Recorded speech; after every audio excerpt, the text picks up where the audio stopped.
Fala pessoal, boa noite. Desde já, sejam bem-vindos, todos que estão aí aguardando a nossa live, né? Todos que estão aí assistindo e os que virão assistir também a gravação. Só estou aguardando o professor Roberto entrar para a gente iniciar a nossa live, realmente, né?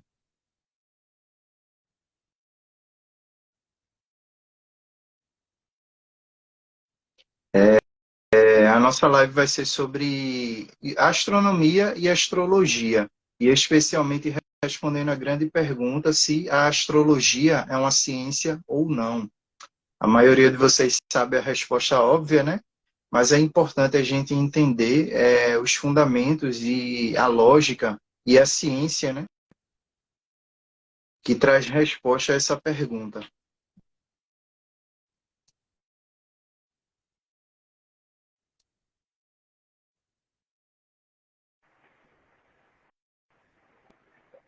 Ela entrou. Olá, Felipe. Boa noite, Fala, tudo professor bem? Roberto. Boa noite. Vai. Deixa eu fazer os ajustes aqui de câmera.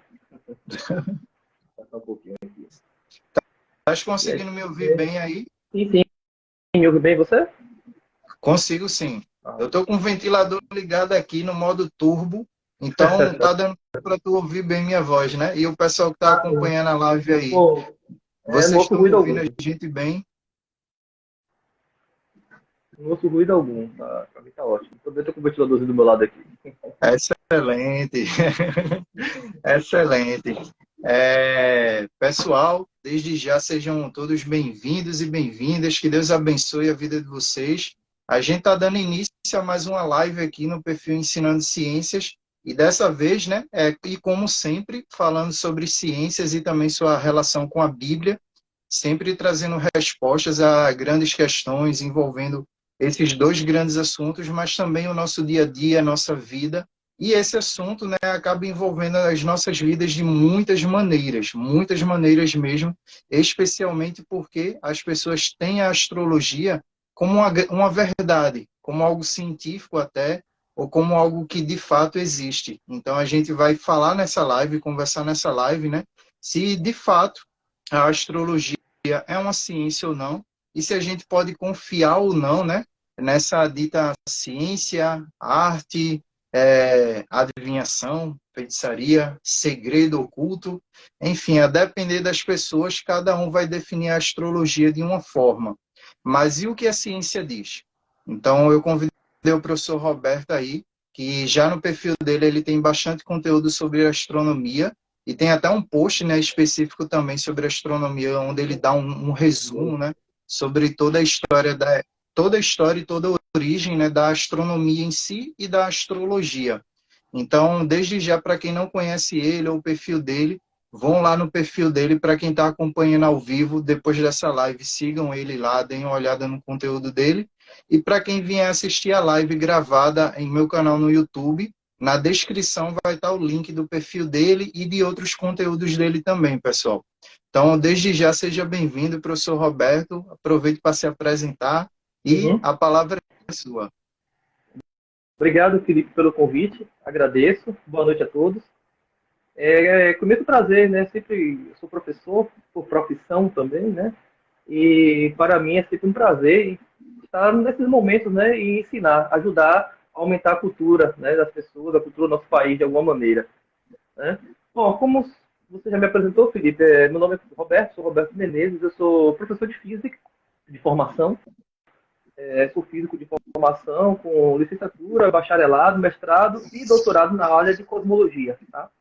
Então, eu me dediquei à área de cosmologia por gostar de relatividade. Então, na universidade da UFBA, Universidade Federal da Bahia, onde eu me formei aqui, tinha a parte que mais se identificava com essa área de relatividade era a parte de cosmologia. Então, eu adentrei no mestrado e no doutorado nessa área. E, posteriormente, ingressei no IFBA, né, no Instituto Federal da Bahia, como professor. Né? Então, sou professor efetivo do Instituto Federal da Bahia, e dou aulas lá tanto ao ensino médio como ao superior, de engenharia diversa. Bom, queria falar um pouco assim, como eu falei, minha formação é de físico. Então como é que começou a minha história na astronomia? Falei que aqui minha formação é na área de cosmologia, mas como é que eu entrei na astronomia? Porque são áreas correlatas, mas especialmente nos tempos atuais, quem já fez alguma pós-graduação, você se especializa na ponta do alfinete, né? Fabricado na Índia, no sudoeste da Índia, ou seja, você vai se especializando, a coisa vai funilando e você sabe muito daquele pontinho ali e não tem uma visão mais abrangente das coisas. Geralmente são assim as formações acadêmicas, infelizmente, ao contrário do que foram os cientistas fundadores da ciência moderna, né, que eram polímatas, né, conheciam um pouco de tudo. Conheciam astrologia, inclusive, e astronomia também. Né? Bom, para ser rápido, para a gente entrar logo no tema, então, assim, meu caminho para a astronomia foi por três caminhos. Primeiro, logicamente, pelo próprio meu doutorado. Né? No meu doutorado, eu tive que estudar a formação de galáxias, que está mais relacionada à astrofísica, propriamente dito. Né? Então, eu estudei um pouco de astrofísica no meu doutorado e também orientações de iniciação científica lá no Instituto onde eu trabalho. O segundo momento foi bem curioso. Foi quando eu me mudei para cá, onde eu moro hoje, eu moro no apartamento, e nós o visitamos no período, se não me engano, de janeiro. E quando olhamos da janela, dessa varanda aqui ao fundo, dá para ver, à tarde, vemos à tarde, para ver se era poente ou nascente, para ver se incidência do sol. Né? Viemos à tarde e não batia sol. À tarde, opa, aqui mesmo. E posteriormente, o que aconteceu? Posteriormente, morando aqui já, te verificou que em uma certa época do ano o sol batia. Uma época o ano não bate, outra época bate. Eu nunca havia me atentado para essa observação simples, de que o sol não se põe no mesmo lugar todos os dias. A gente aprende na escola, né, a se orientar abrindo os braços, apontando o braço direito para o leste, onde o sol nasce, oeste para onde o sol se põe, norte à frente e sul atrás. E isso não é trivial, não é simples dessa forma. É uma orientação sim, mas não é tão simples assim. Então isso me despertou uma curiosidade. Poxa, eu vi que eu não sabia astronomia básica. Esse foi o segundo momento, né? Inclusive, eu tenho até um cardzinho lá no meu perfil que diz assim, como a astronomia pode te ajudar a escolher sua casa, alguma coisa assim o texto, né? Ajudar a escolher sua casa, ou seja, a astronomia na prática, né? No dia a dia, no cotidiano. E o terceiro momento foi na adesão ao homeschooling. Né? Nós somos pais educadores, eu e minha esposa, tem uma filha de 12 anos e mais quatro filhos, né? E aí começamos a estudar sobre educação clássica. Né? E vimos, então, que educação clássica, as 7 artes liberais, né, o trívium, o quadrívio, alguns de vocês devem saber, não vou entrar em detalhes aqui, porque não é o nosso foco. E entre essas artes estava lá o quadrívio, né, que compõem quadrívios a matemática, a aritmética, a geometria, a música e a astronomia. Ou seja, a astronomia, a educação através da astronomia, perpassa de muito tempo. Ou seja, fazia parte da cultura do povo aprender astronomia, da educação básica. Essa educação básica, baseada nos trívios e no quadrívio, era o que seria equivalente hoje ao nosso ensino médio.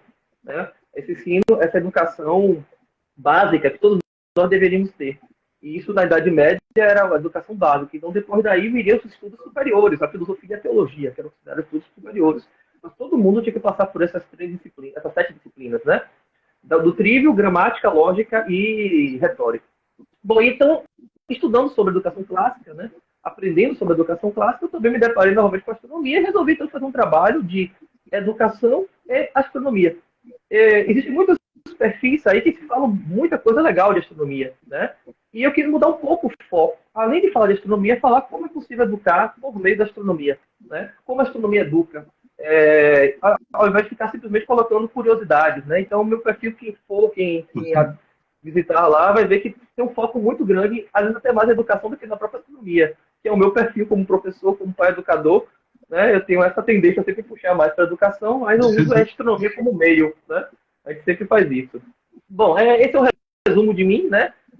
Da minha formação e de como eu comecei a estudar astronomia.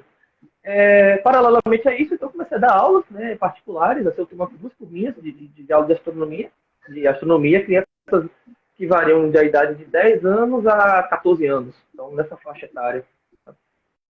E aí eu tenho dado aulas, assim, semanalmente para essas 2 turminhas, né, e tenho tido bons frutos, né, bem bons resultados, assim, bem interessantes. Eles gostam bastante. Bom, isso é um pouco meu resumo. E então, quer perguntar alguma coisa, Felipe, ou já podemos entrar no tema? Só fazer uma pequena introdução, né? Como sempre eu faço, eu sempre busco relacionar cada assunto, seja de ciências ou que assunto for, né? E esteja sendo falado, relacionar ele com a Bíblia. Uhum. Porque é interessante que mesmo a Bíblia não sendo um livro de ciências, ela contém muito de ciência, de história, de geografia, dos diversos assuntos que a gente estuda, ela fala alguma coisa a respeito. E eu gosto muito do texto que está em Isaías 47, versículo 13, até em torno do versículo 15, que fala sobre astrologia. E tanto a astrologia quanto a astronomia. E o próprio Senhor Deus, através do profeta Isaías, ele diz o seguinte, eu só vou ler o versículo 13, pessoal, mas depois vocês dão uma lida em Isaías 47, versículo 13 ao 15. Ele diz, todos os conselhos que você recebeu só a deixaram extenuada, cansada. Deixe seus astrólogos se apresentarem, aqueles fitadores de estrelas que fazem predições de mês a mês, que eles a salvem daquilo que está vindo sobre você. E ao longo tanto desse texto de Isaías 47, quanto também de várias outras referências bíblicas, a astrologia é referenciada, ainda que não com o nome, quer dizer, a astrologia e a astronomia. E, em certas passagens, de maneira específica, a astrologia é citada e também a verdade bíblica é ressaltada, que existe uma diferença entre o Criador e as criaturas ou as suas obras, né?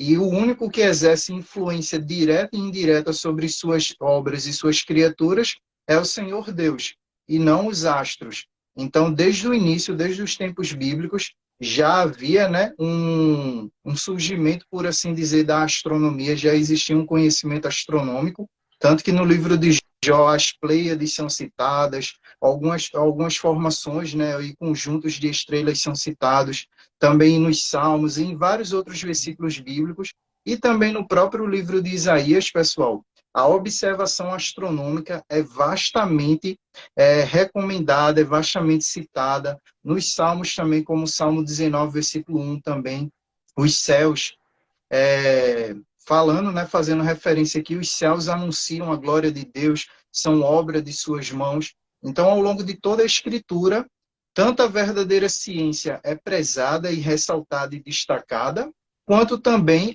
a falsa ciência ou o falso conhecimento, né, é revelado e destacado como falso, como ruim, né, como mentiroso, que é justamente a crença de que os astros exercem algum tipo de influência sobre os seres humanos e sobre o universo como um todo. Então, esse versículo é um dos principais, mas existem vários outros que eu já deixo como referência e indicação para vocês verem o que a Bíblia tem a dizer sobre o assunto.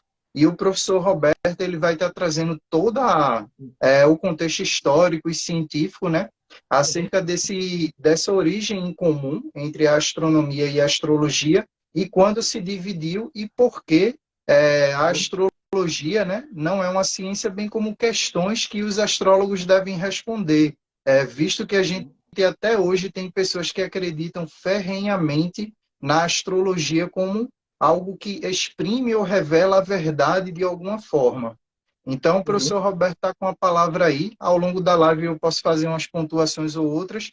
E o pessoal que está nos acompanhando, para as perguntas não se perderem aqui no feed da live, vocês podem clicar no botãozinho aqui que tem um balão com a interrogação e botar a pergunta neles. Ou, no final da live, vocês mandam as perguntas que a gente vai estar respondendo. Com a oportunidade, professor Roberto. Obrigado, Felipe. Vamos lá. Então, o tema da live é astrologia e ciência, né? Então, a primeira coisa que temos que estabelecer aqui, antes de respondermos a pergunta se astrologia é ciência, é o que é ciência? Obviamente, só esse tema já dá uma live inteira, tem livros e livros e livros escritos sobre esse tema e não há um consenso entre os filósofos da ciência sobre o que é ciência. Não há um consenso, tá? Então, a primeira coisa que nós temos que ter ideia em mente é isso. Não existe um consenso entre os filósofos da ciência, as pessoas que pensam sobre a ciência. Só um parêntese aqui. Existe a figura do cientista, que é aquele cidadão, aquela pessoa que está no laboratório, que está no observatório, né? Que está no seu escritório fazendo conta, tentando, descobrindo, perscrutando o universo. Esse é o cientista. E existe o filósofo da ciência que estuda o fazer científico. Como o conhecimento científico é gerado, o que valida o conhecimento científico ou não, né? Como que um conhecimento passa a ser científico, e, entre outras coisas, né? O que é ciência, qual é o objeto de estudo da ciência, entre uma vasta gama de questões. Tá? Então, primeiramente, não há consenso em estabelecer o que é ciência. Tá? Mas para que a gente não fique no vácuo não há consenso. Então, a gente sabe o que é ciência? Sim, a gente sabe até determinado ponto. Mas existe sempre uma zona de fronteira. Sempre trabalhar na fronteira é complicado. Quando a gente está naquele meiozinho ali, é sempre fácil. Mas toda vez que a gente vai saindo desse meio, vai chegando na fronteira ali, tem sempre uma região de penumbra, né? Pense, o branco é branco, o preto é preto, mas quando você vai fazendo aquele gradiente, onde é que começa o branco, onde é que termina o preto, onde é que... Né? Eu penso no arco-íris também, aquela continuidade, onde é que começa o vermelho e termina o laranja. Né? Então, não tem uma linha, assim, né? É contínuo. Então, é a mesma coisa. Então, só para que a gente não fique assim, totalmente sem uma referência do que é um conhecimento científico, vamos tomar aqui um critério que é um critério, assim, eu acho razoável, apesar de haver algumas críticas também a esse critério, que é o chamado falsificacionismo popperiano, de Popper. Né? Karl Popper é um filósofo da ciência que estabeleceu um critério, o critério dele, do que é ciência. Então, para ele, um conhecimento científico, uma teoria científica, tem que ser falseável. Falsificável não, tá? Falseável, sabe explicar. Refutável, usemos a palavra refutável. Tá? O que isso quer dizer? Quer dizer que se eu estabeleço hoje uma teoria científica comprovada a partir de observações, essa teoria pode ser submetida, deve ser submetida a testes. E esses testes devem poder estabelecer se essa teoria é verdadeira ou não, ou falsa. Então, eu desenvolvo uma teoria da gravidade, dizendo assim, ó, em todos os pontos da Terra, qualquer corpo abandonado, ele vai ser atraído para o centro do planeta. Aí eu faço experimento aqui, você faz experimento aí, o público, né, eu faço experimento em suas casas, e vocês verificam que sempre que qualquer objeto abandonado, pelo menos um objeto relativamente pesado, né, abandonado na superfície da Terra, ele cairá. Então estabelecemos aqui uma teoria que foi comprovada. Agora essa teoria pode ser refutada. Como? Se existe algum ponto da Terra em que ao abandonar o objeto, ele começa a flutuar ou ele for repelido. Ou seja, é possível, não dizer que isso existe, mas é possível que haja algum ponto do planeta em que a gravidade não atue como nós achamos que atua. Então essa teoria, essa tese, essa teoria, ela é falseável. Tá? Então esse é o critério básico usado na ciência, que assim é razoável, apesar de haver críticas. Né? Por exemplo, uma das críticas possíveis é quando a teoria é falseada, o que é falso na teoria? Porque uma teoria pressupõe um monte de coisa. Pressupõe. Agora mesmo, não sei se vocês viram, puxando um pouco ainda novamente essa para minha brasa, o telescópio James Webb encontrou galáxias que não deveriam existir. Ou seja, tão velhas, tão antigas e tão massivas que elas não deveriam estar lá. Ora, isso é um problema. O que está errado? É a cosmologia que está errada? É a teoria de formação de galáxias que está errada? É o dado observacional que está errado? Existe uma outra coisa que passou e não percebemos? Ou seja, há aqui um exemplo de que a ciência ela lida justamente como um lógico brasileiro chamado Lito da Costa fala, não com a verdade, com V maiúsculo, a verdade absoluta, mas o que nós chamamos, o que ele chama, na verdade, quase verdade. Ou podemos dizer uma verdade contingente, uma verdade que é válida em certa região do espaço, em certo tempo, época, em certo que amanhã pode já não ser, amanhã ela pode ser superada por uma nova teoria. Novamente, a astronomia evoluiu com o passar dos séculos, dos milênios, as concepções astronômicas foram evoluindo desde os pré-socráticos, passou por uma série de revoluções mais conhecidos: Aristóteles, Ptolomeu, Copérnico, Galileu, Newton, Kepler, e por aí foi. E por aí estamos nós hoje aqui. Tá? Então, demarcando tentando fazer essa delimitação, uma teoria científica tem que ser possível ser falseada. Assim não for, ela não é considerada científica. Existe um segundo critério, que é mais subjetivo, que é do Kuhn, que é a aceitação acadêmica, vamos dizer assim, a aceitação da academia. Falamos da academia, mas ele não fala, ele fala da comunidade científica. Então, a comunidade científica, geralmente, ela fecha um consenso sobre alguma coisa. Eles chamam de um paradigma.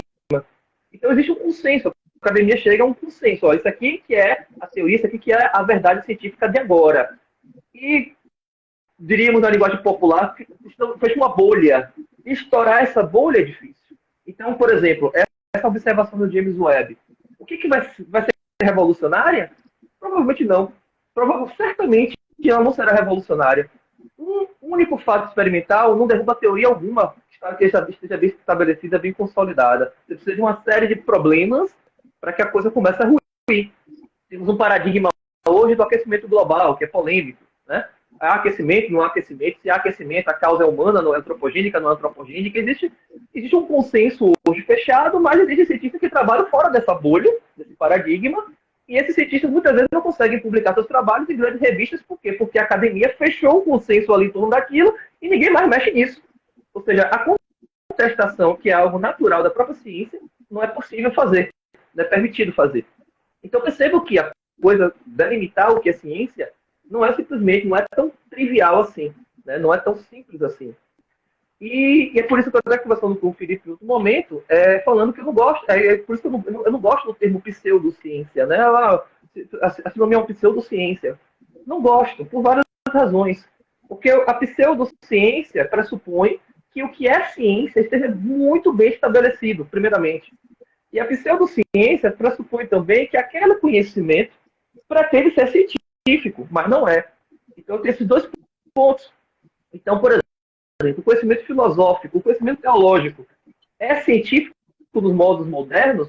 Quando eu falo ciência, outro parênteses aqui, quando eu falo ciência, refiro-me à ciência nos modos modernos. Me refiro à biologia, à química, à física, à geofísica, à astronomia, chamadas ciências naturais, tá? Porque o termo ciência, na sua origem, quer dizer conhecimento, né? Então é muito abrangente. Então, nesse sentido, a história é uma ciência, a filosofia é uma ciência, a teologia é uma ciência, né? Mas restringindo aqui o termo ciência para o que entrou no senso comum, no jargão comum, refiro-me à ciência aqui no sentido de dizer que ciência são as ciências naturais, a biologia, a química, a física, a geofísica, a geografia física, né? A astronomia, a astrofísica, etc. Me refiro a essas ciências, que todas elas perpassam por um método científico, pela experimentação, são passíveis de ser falseadas em algum nível, tá? Então não gosto desse termo pseudociência porque pressupõe que a região está bem delimitada, mas quem delimitou primeiramente a região, né? Quem passou a linha que é ciência que não é? Então isso é perigoso, né? Isso é perigoso, porque você pode estabelecer, inclusive, um certo autoritarismo a partir desse conhecimento. Eu tenho um conhecimento científico, tudo aquilo que não se encaixa naquilo que eu determinei, ou aquele grupo que está ali no poder, enfim, determinou, é não ciência, então você deve ignorar. Então tem que ter um pouco de cuidado, né? Eu estudo um pouco de filosofia da ciência há algum tempo também, então me preocupo sempre com os termos, assim, para que a gente não tenha uma distorção. Porque o contrário do pseudociência é o cientificismo, que também é outra coisa ideológica também que não presta, né? Que é a noção de que a ciência é dona da verdade e a única dona da verdade, né? E aí você exclui a filosofia, exclui a teologia, né? Exclui o conhecimento empírico dos povos indígenas, por exemplo, que conhecem coisas que fazem coisas que nós sabemos explicar cientificamente, mas que funcionam, né? Os pajés curam lá com ervas, com chás, etc. Tem os ritos deles, alguns supersticiosos, talvez, né? Outros nem tanto, né? Tanto que herdamos muita coisa da cultura indígena, né? Nos alimentos, nos remédios, nos chás, ervas, etc. Então, só tomar cuidado com o cientificismo, que é toda a verdade científica, e somente ela é verdadeira, e o outro extremo, que é a não ciência, querendo tomar uma roupagem de ciência, né? Então, temos que ter muito claro isso. Bom, um tópico, por exemplo, polêmico, né? Vamos polemizar já desde o início, é o evolucionismo. É ciência, é científico, não é científico? O Popper, por exemplo, criticava, porque não dá, os animais, né, não são pokémons. Você bota lá, evolua, e vira, né, o Pikachu evolui para Raichu na nossa frente ali, né? Se há uma evolução, se houve uma evolução, não é assim que funciona. Então não dá para deixar uma tartaruguinha lá no cativeiro e esperar que ela se transforme em qualquer outra coisa. Não dá para deixar um macaquinho lá na jaula e esperar que se torne um homem, né? Então esse experimento não é possível de ser feito. Apesar de haver uma metodologia na biologia, mas isso é outro assunto, né, que pode ou não corroborar nesse aspecto, mas o Popper criticava justamente por isso, não é falseável, assim, não é falseável. Né? Não é possível reproduzir experimentos controlados no laboratório e que reproduz aquele fenômeno, que supostamente ocorreu, né? Bom, entremos então no assunto, né? Esse preâmbulo, essa introdução necessária para que a gente delimite aqui o campo da ciência e esclareça rapidamente, como eu disse, esse assunto é uma live inteira, só para falar sobre ciência. Mas só para se delimitar, só para se delimitar a ideia do que é ciência. Então, a ciência precisa ser testável, falseável. É possível que haja uma crise no paradigma, como diria, né? Não que haverá, mas seja possível que haja. Né? Tem que ter a possibilidade de haver. E a gente vai ver que na astrologia isso não ocorre. Né? Bom, então, vamos falar das origens da astrologia. Né? É difícil, eu tenho estudado, tenho me dedicado há algum tempo a estudar a história da astronomia, tanto da astronomia, tá? Bom, deixa eu só diferenciar também termos de astronomia e astrologia, que as pessoas às vezes confundem, também não sei qual é o meu público, né? Então, bom, o que é astrologia? Eu vou depois definir de uma maneira mais precisa, mas a astrologia é aquela ideia da leitura dos astros. Você, de alguma forma, a sua vida, eu vou usar o termo influência, entre aspas, depois vou explicar, de alguma forma, a configuração dos astros, no dia que você nasceu, no local que você nasceu, fala alguma coisa sobre você. Diz alguma coisa sobre você e pode dizer também alguma coisa sobre o futuro, sobre o passado. Pode dizer alguma coisa sobre o país, pode dizer alguma coisa sobre... É possível fazer um mapa astrológico da chegada de Cabral no Brasil e falar alguma coisa sobre o Brasil a partir desse mapa. Então, a astrologia é essa ciência adivinhatória, né? E adivinhatória, em que é possível prever o futuro, né? Prever traços da personalidade da pessoa, né? Entre outras coisas. E a astronomia se enquadra no campo que nós chamamos de ciência, que é o estudo dos astros. Estudo posição, velocidade, composição química, distância, enfim, tantos outros fenômenos que correlatos aos astros, ao movimento dos astros do céu. Né? Então, há esses duas delimitar aqui claramente. A astrologia é o que nós estamos dizendo que não é ciência, depois vou entrar novamente nesse assunto, né, explicando por que não é. E a astronomia é o que nós conhecemos de fato como ciência da observação dos astros, né, da posição, da composição, da distância, do movimento, diríamos na física cinemática dos astros. Né? Bom, dito isso, como é que surgiu a astrologia? Tá? Bom, desde que os povos antigos precisavam, a partir do momento que um homem fixou morada como nômade, ou como os homens eram nômades, né? Ou seja, as primeiras civilizações eram nômades, então não fixavam residência. A partir do momento que eles fixaram residência, começaram a montar suas casas, a montar equipamento, começaram a dominar o plantio, as técnicas agrícolas,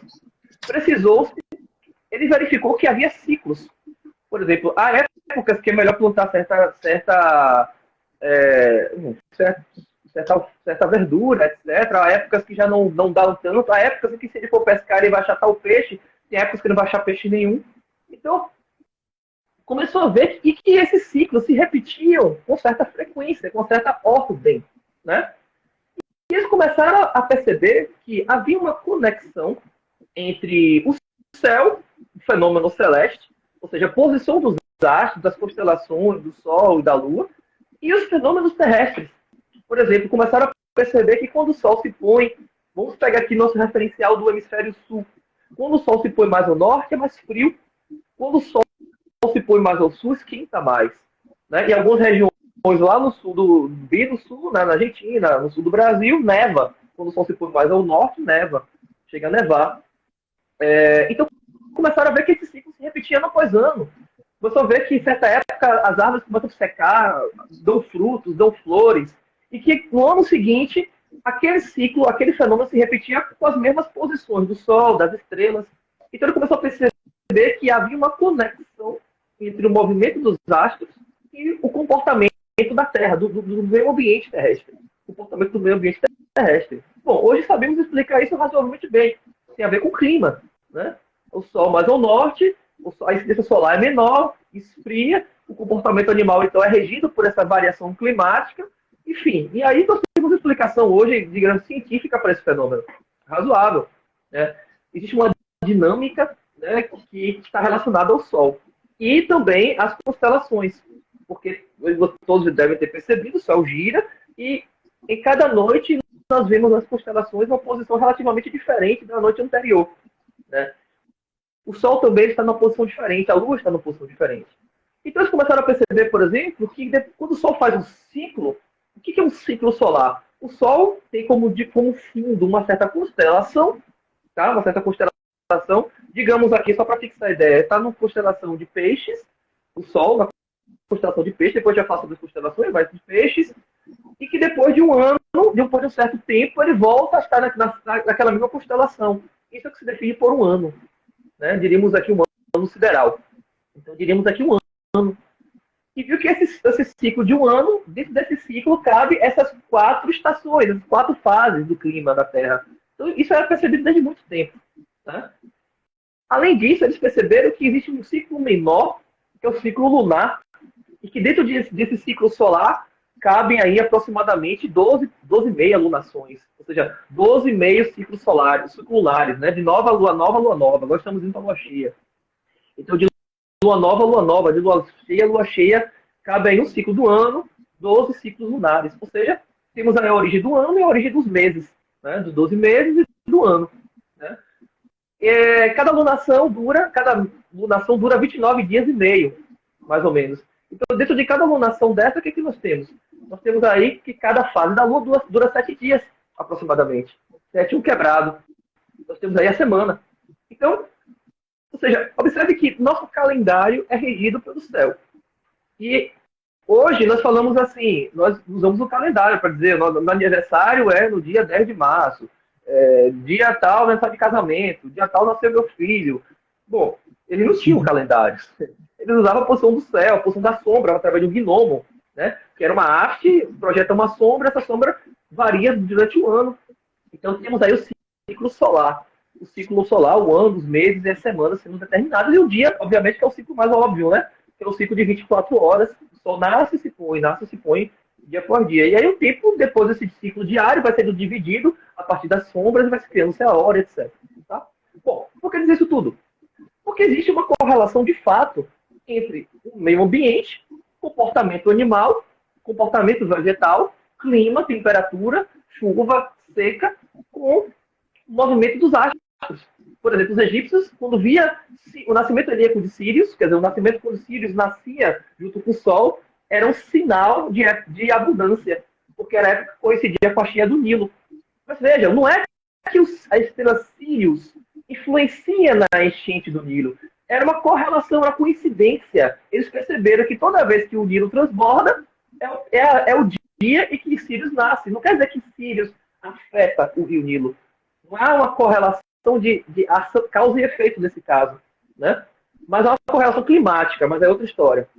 O que tem a ver com o verão, derretimento de geleira, etc. E aí o transbordamento do Nilo. Mas eles notaram o que é isso? Bom, e aí você começa a entrar no campo astrológico. Ora, se a posição dos astros influencia no comportamento animal, a migração dos pássaros, a reprodução dos animais, no verão os animais se reproduzem, no inverno os animais se recolhem, etc. Se influencia nos animais, se influencia no clima, se influencia, eu vou comer na minha mesa, ou na minha mesa, por que não influenciar na minha vida?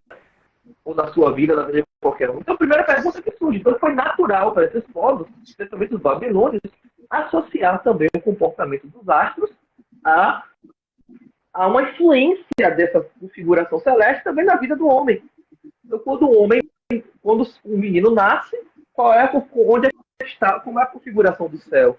E aí, a partir disso, fazer uma correlação, que ainda vou usar o termo influência, dos astros, ou seja, aqueles astros ali determinará certas características que aquele menino terá, né? Teria ou viria a ter. Né? Então aí nasce a astrologia. Então percebam aqui que a astrologia e a astronomia estão ligadas de tal forma no passado que é impossível separar onde começa uma coisa e termina em outra. Então uma correlação aqui entre as duas que é praticamente sinônimos. Então em textos antigos, quando se fala de astrologia, se fala de astronomia, são praticamente a mesma coisa.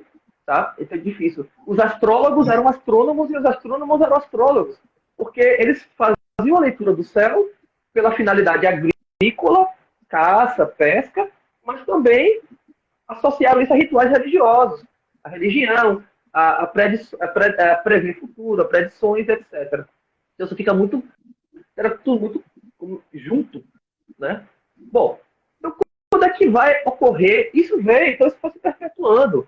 Durante a Idade Média também, por exemplo, São Tomás de Aquino estudou, a Santo Agostinho condenou a astrologia, o Felipe aqui já citou até um trecho da Bíblia que é a condenação da astrologia. Então isso vai sendo um tema polêmico durante a Idade Média, etc., até o Renascimento. Inclusive também, né, professor? Eu não sei se o senhor vai lembrar, eu acredito que sim, e o pessoal também vai lembrar, o filme 2012, quando sempre aparecem essas previsões aí, justamente essas previsões aí do fim do mundo e tudo mais, né? A própria Bíblia também fala sobre o fim do mundo, mas ela não define data, dia, hora e mês. Mas sempre a gente vê essas previsões, as previsões de Nostradamus, a previsão do calendário maia, a previsão de Nibiru e um monte de coisa assim, do fim do mundo. Sempre muito subjetiva, que cabe para qualquer coisa, encaixa qualquer coisa ali, você pode encaixar nessas previsões, são subjetivas. E essa ganhou um contexto particular, uma promoção particular, porque veio em formato de filme, né? Fizeram todo um filme ali em torno do calendário maia. Filme ruim, a ideia, a premissa até legal, tipo, filme de ficção. Filme de ficção, a premissa até interessante, mas o filme é ruim demais, é horrível. Horrível. Aquela cena do avião é terrível. Para quem quiser entender um pouco disso, do que o professor Roberto está falando, né, do calendário e tudo mais, da influência e recente, né? É só assistir esse filme e ver, pesquisar as notícias e tudo mais que ocorreram época, né, no ano 2012. Porque teve muita gente, muitas emissoras, inclusive aqui do Brasil, realmente abraçando essa ideia que o mundo iria se acabar e ficando naquela expectativa, né? Aí um filme foi produzido, foi lançado, enriqueceu ainda mais o imaginário popular. Nossa, será que o mundo vai se acabar? Passou 2012, a gente já está em 2023, passou guerra, passou um monte de coisa já, ruim. E o mundo ainda não acabou. Pois é, né? Justamente, essa questão do imaginário é importantíssimo, porque os meios de comunicação exercem uma influência muito grande no nosso imaginário, e é a influência mesmo, né? E especialmente de ficção científica. Eu gosto de filmes de ficção científica, mas temos que ter um cuidado, né, com esses filmes, porque isso vai ficando no nosso imaginário. Se a gente não conhece ciência bem, você acaba comprando certas coisas ali como se fossem possíveis, ou se fossem verdadeiras, ou se fossem até científicas, né? E às vezes não são, é simplesmente entretenimento. E esse tipo de coisa, e a mídia quer, no fundo, eu vi essa questão da bola lá do Japão, eu vi você falando assim, você acabou de rir, na praia lá, a mídia que clique, eles gostam de clique, então bota aquele clickbait grandão lá, bola misteriosa encontrada na praia do Japão, o que será aqui, um ovo de dinossauro, aí começa, e aí você vê que é um negócio tão banal que... Enfim, e as fotos são tendenciosas. Você vê que as fotos são sempre tiradas de um ângulo que não dá para ver o encaixe do gancho, né? Aí aquelas você nunca pega. Então, assim, é o fenômeno atual de cliques, de views, de polemizar para poder aparecer, né? Enfim, é um fenômeno moderno, mas sempre foi assim, né?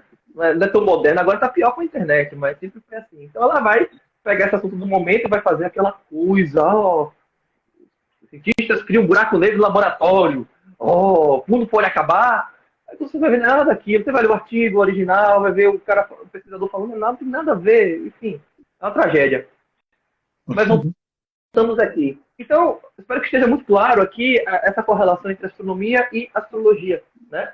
Então, muitas pessoas investigaram, como eu disse aqui, Santo Agostinho condenou veementemente a astrologia. Santo Tomás de Aquino estudou, mas condenou também o caráter premonitório, se fosse realmente, se existisse, né?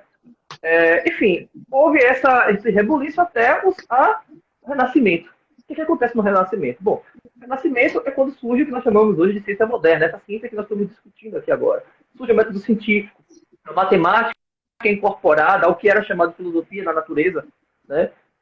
Especialmente na obra dos Principia de Newton, né? Os princípios matemáticos da filosofia natural. Então, ali eu considero, pelo menos, a fundação da ciência moderna, ali naquela obra que fundou a ciência moderna, tal como nós a conhecemos, para o bem e para o mal, porque há aspectos aqui, mas não cabe agora essa discussão, mas é a obra que fundou a ciência que nós entendemos como ciência. Então, particularmente no campo astronômico, houve uma série de revoluções. Né? Quais foram essas revoluções? O universo, percebeu-se que... Bom, qual era o contexto da Idade Média? Né? A concepção medieval. A concepção medieval era a concepção aristotélica. Então, que predominava. O que é o cosmos aristotélico? A Terra, que já era uma esfera, tá? Desde os gregos já sabia que a Terra é esfera, era Tóstenes, mediu essa esfericidade, a circunferência da Terra, com boa precisão, de 5 a 10% de erro, usando simplesmente o gnomo. Né? Então já se sabia desde a Grécia, pelo menos, que a Terra é uma esfera. Isso, já se Colombo sabia que a Terra é uma esfera, ele não achava, ele tinha certeza disso, isso já era consenso, não havia dúvida. Esse negócio de terraplanismo é algo novo, mas eu trouxe assunto também.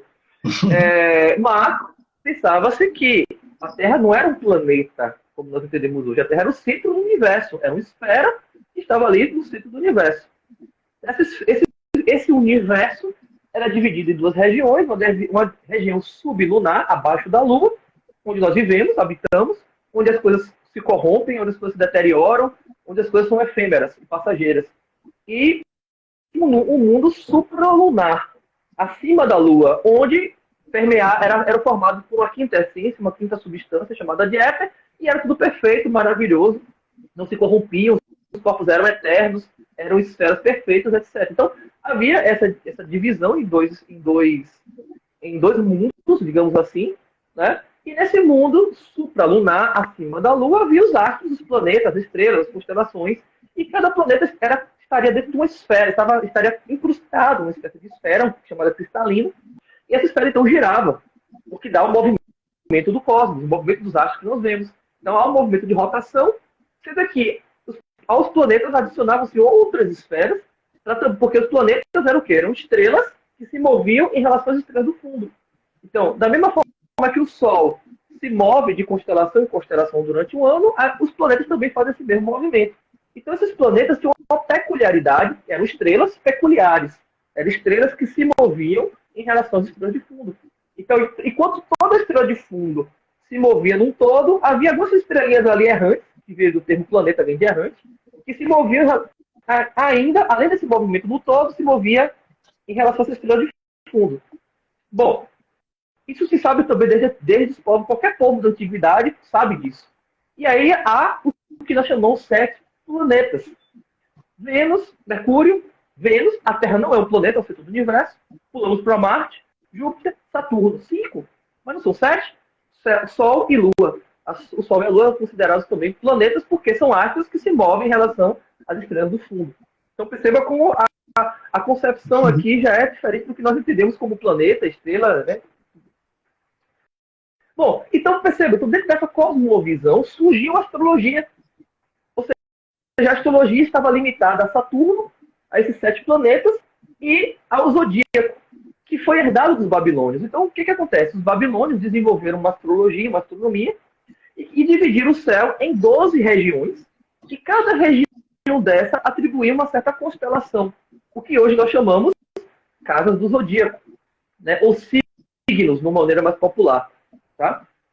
Então havia aqui as 12 casas do zodíaco, os 12 signos, ou seja, simplesmente o que é a divisão do céu em 12 partes iguais. 360 graus dividido por 12 dá 30 graus. Então cada casa dessa teria 30 graus e teria uma constelação lá que dominava nessa casa. Bom, então essa é a cosmovisão medieval. E aí eu digo a vocês, inclusive, dentro dessa cosmovisão, a astrologia faz algum sentido. Faz algum sentido. Tá? Faz algum sentido. Se o universo fosse somente isso, poderíamos até pensar em algum sentido que ela faria. Depois explicarei por quê. Então, estou conseguindo ser claro, Felipe, na descrição? Sim, sim, positivo. É importante a gente passar por essa ideia de que era o cosmos para entender depois a questão da astrológica. Então o que acontece? Então, nós temos então o que nós chamamos de eclíptica, que é aquele caminho que o Sol faz durante o ano, não durante o dia. Tá? Durante o dia ele passa por nossa cabeça, mas como eu disse, ele se move um pouquinho, cada dia ele nasce num horário diferente e numa posição diferente. Ou ele se move na eclíptica. Ora, ele nasce mais ao norte, no inverno para nós e mais ao sul no verão para nós. Agora estamos caminhando para o equinócio de outono. Então, ou seja, no dia 22 de março, ele vai nascer exatamente na posição leste. Exatamente no leste, se porá exatamente no oeste. No dia 21, 22 de março, né? Varia de ano para ano essa data, mas é por aí, 21 ou 22 de março. Então isso foi percebido. E aí o que acontece? Devido a esse movimento do Sol, cada 30 dias, a cada 30 dias aproximadamente, ele está em uma constelação diferente. Então aí surge a questão do Sol, do signo, né? Do tal do signo. Você é do signo de quê? Ah, eu sou do signo de Peixes. Por quê? Porque quando eu nasci, o Sol estava na constelação de Peixes. Depois eu vou dizer que isso não faz sentido. Eu sou de Escorpião. Escorpião, né? Eu sou de Peixe mesmo. Mas depois a gente vai ver que isso não faz sentido. Até isso não faz sentido. Mas assumamos por hora isso aí.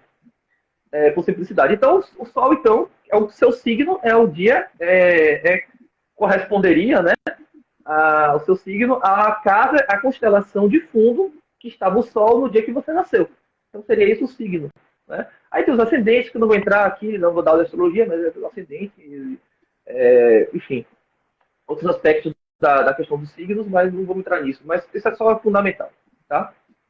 Bom, então isso. Então aí, a partir disso vem a leitura, mas não é só o Sol que está em Peixes. No dia que eu nasci, sei lá, Júpiter estava em Aquário, Vênus estava em Peixes também, Saturno estava em Escorpião.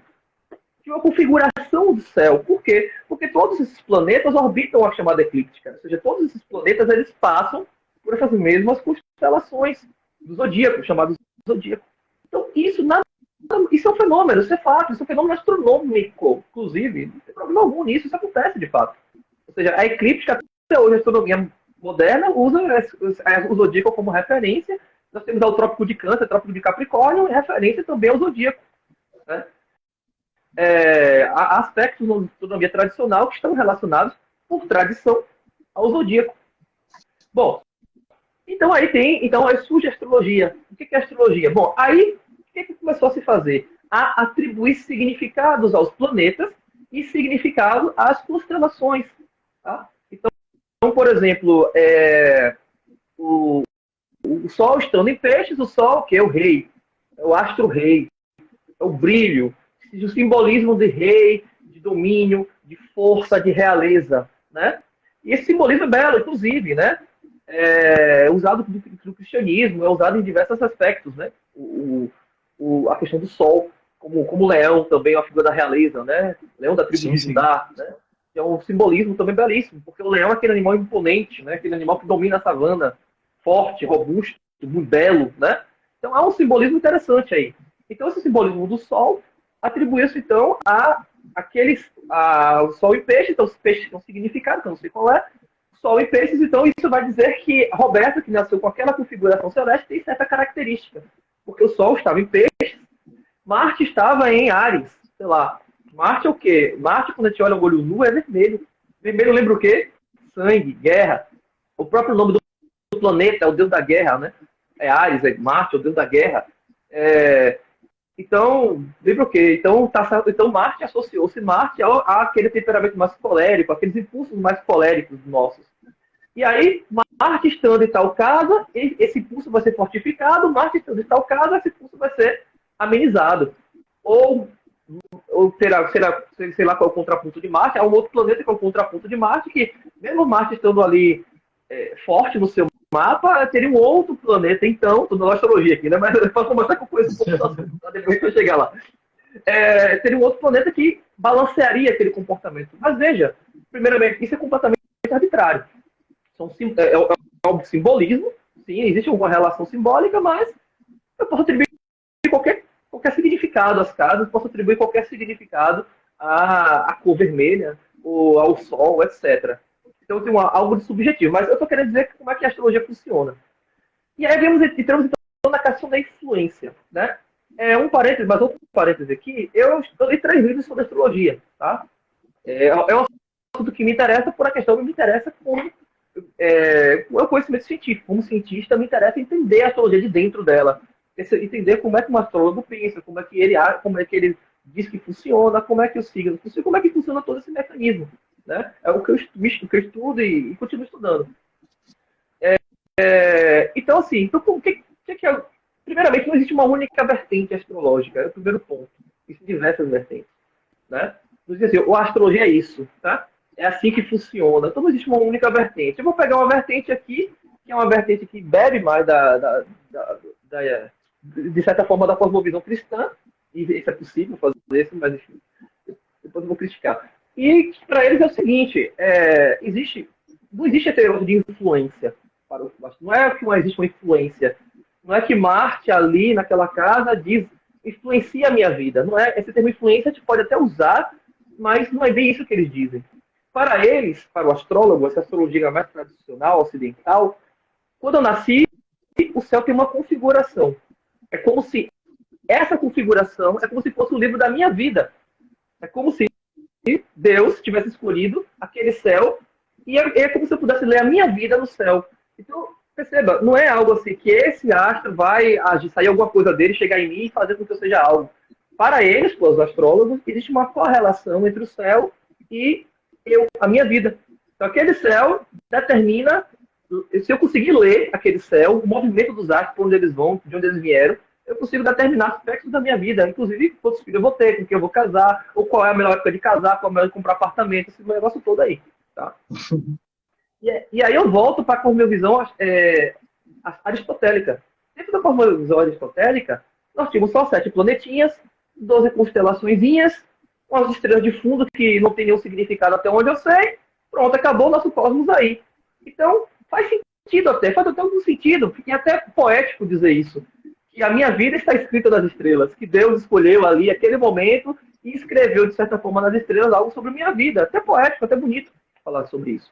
O problema é que nós hoje, revolução século XVII, particularmente, revolução científica, os universos fez especialmente século XX. Ora, então, se existe essa correlação, que eles chamam de correlação simbólica entre o céu e a minha vida, bom, eu tenho que contabilizar Eris, tenho que contabilizar o cinturão de asteroide, tenho que contabilizar a nuvem de Oort, tenho que contabilizar o cometa que passou aqui outro dia perto da gente, tenho que contabilizar... Ou seja, eu tenho que ter o conhecimento de todos os astros do universo. Vamos botar aqui o sistema solar, vamos ir para o universo. Né? Vamos só para o sistema solar. Né?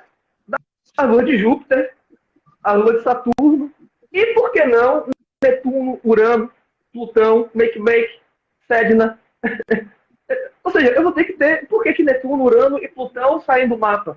Porque eles antigamente você sabia da existência de Urano, Netuno e Plutão, porque são planetas que não se enxergam a olho nu. Então, não é possível enxergar Urano, Netuno e Plutão a olho nu. Então, se não é possível enxergá-los a olho nu, e existe alguma influência, vou chamar influência aqui, que é o que se configurou, desses planetas na minha vida, os mapas todos feitos antes de descobri-los estão todos errados. Porque não levou em consideração a sua representação simbólica. Aí alguns justificam dizendo, porque estão muito distantes. Ora, mas é distante, pressupõe algo que saia dele, que chega até mim, pressupõe uma interação física. E nós estamos no âmbito da física aqui. Estamos no âmbito do simbolismo, que é a mesma coisa dizer, o leão é o rei da floresta, o leão tem a realeza. Então estamos no âmbito do simbolismo e não no âmbito da interação física. Há astrólogos que tentam trazer energias como eletromagnéticas e etc., campo magnético, para dizer que há uma influência física. Tá? Mas aí não é, esses são mais modernos, vamos dizer assim, não é a astrologia tradicional. Então percebe que há um fator que complicador, se existe, estou supondo que existe essa correlação. Ela é incomensurável. Eu vou ter que saber para fazer o meu mapa a posição de todos os astros pelo menos do sistema solar.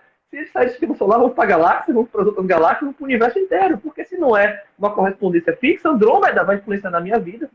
Né? A nebulosa lá, de cabeça de cavalo, vai influenciar, vai ter algum simbolismo. Então por que eu vou descartar esses astros e ficar somente com aqueles? Qual o critério de estabelecer que esses são e esses não são? Né? A gente viu que em 2015, 2012, não me recordo que ano, Plutão foi rebaixado, era planeta, depois de ser planeta, ou seja, ele foi incorporado no mapa, sim, depois foi retirado. E aí, como é que fica isso? Entende? Mas se colocar Plutão, vai ter que colocar Ceres, vai ter que colocar Eris, vai ter que colocar Edna, que são planetas anões, tal como Plutão é. Então, essa é a primeira crítica, né, que é que o universo medieval ele era muito mais abrangente, era muito menor do que o nosso universo. Então, na Idade Média, fazia algum sentido em falar em astrologia, fazia algum sentido em tentar estabelecer essa correlação simbólica. Hoje não faz mais sentido, porque se eu disser que há realmente essa leitura, se o céu traduz de alguma forma aspectos da minha vida, eu tenho que saber o céu, eu tenho que ler o céu inteiro. E é impossível ler o céu inteiro. Impossível. Né? Não há computador que consiga fazer isso. Né? Nós mal conseguimos rastrear todos os asteroides que estão próximos da Terra. Não conseguimos rastrear todos. Rastreamos os grandões, mas tem pequenos aí, no século passado, passou raspando, só descobriu que passou raspando entre a órbita da Terra e da Lua. Passou a 110 mil quilômetros de distância da gente. Ou seja, passou raspando na Terra. Só descobriu isso depois que ele passou. Isso no século XX. Né? Então...